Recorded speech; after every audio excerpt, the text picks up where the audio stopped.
치경보 마모증이 정말 많이 심오하게 진행이 되다 보면 안에 있는 신경까지 이어지게 돼요. 이렇게 신경까지 이어지게 되면 이제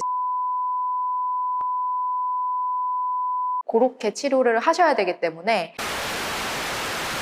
안녕하세요 여러분, 닥터사람니 김사란 원장입니다. 오늘은 잇몸 퇴축과 치경보 마모증에 대해서 얘기를 해볼 건데요. 치경보 마모증이란 치아와 잇몸이랑 그 가까운 치아 부위 있잖아요. 그 치아 부분이 패여 나가는 걸 말을 하는데요.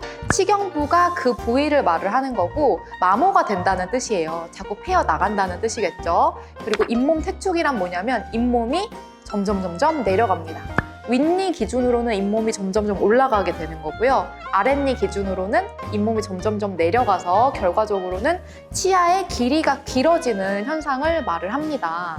치경보 마모증 때문에, 그리고 잇몸 퇴축 때문에 복합적인 이유로 치아가 시려지는 건데요. 왜 시려지느냐? 치아 안에는 신경이 있어요, 여러분. 신경이 있는데 치아가 패여 나가면서 신경을 감싸고 있는 치아 부분이 얇아진다고 생각을 하시면 되세요.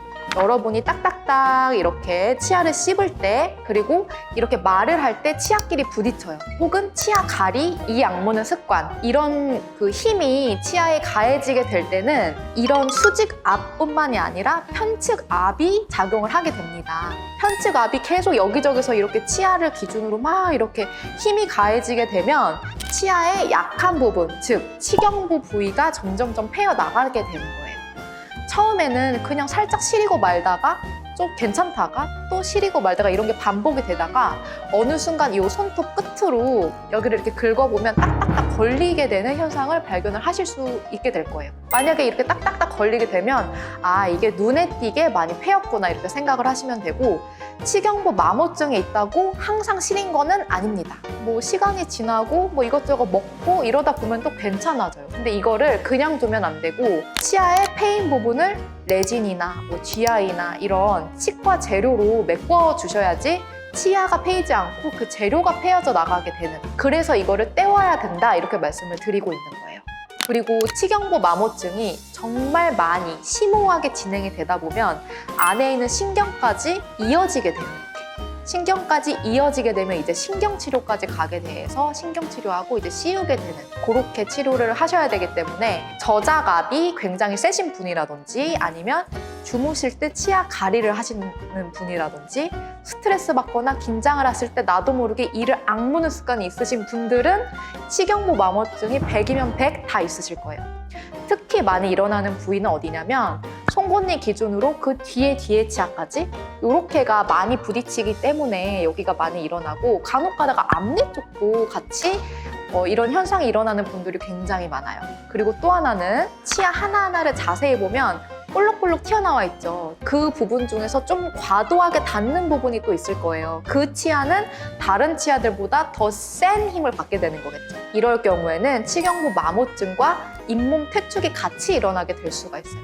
특히 젊은 여성분들 중에서 앞니 쪽 이렇게 쑥 꺼진 부분이 있어요. 그런 분들은 정말 조심을 하셔야 돼요. 나중에 잇몸 이식까지 해야 되는 경우가 발생하기 때문에, 그런 경우에는 어떻게 해야 되냐? 치아 많이 닿는 그 부분을 살짝 갈아내면 덜 닿게 되잖아요. 그런 식으로 저희가 치료를 합니다. 그래서 이거는 개인차가 너무 심하고 하지만 정말 많은 분들, 100이면 99명 정도는 다 가지고 있는 이 치경보 마모증을 그냥 지나치지 마시고 내가 얼마나 심각한지 치과 가서 진단을 받으시고 떼와야 하는 부분은 떼우고, 떼울 만큼 패이지 않았다 하는 경우는 막 연고를 발라드려요. 치리지 말라고. 그런 연고를 발라가면서 주기적으로 그렇게 관리를 하시면 좋겠습니다.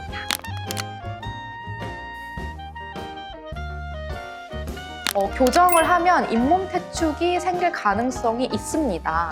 교정은 치아 하나하나에 장치를 붙여서 힘을 줘서 치아를 움직이면서 예쁘게 만드는 거잖아요. 외력에 의해서 움직이다 보니까 그걸로 인해서 잇몸이 이제 내려가는 그런 현상이 발생을 하실 수가 있어서 교정하다가 치아가 길어졌다 혹은 잇몸이 약해졌다 이러신 분들도 굉장히 많아요.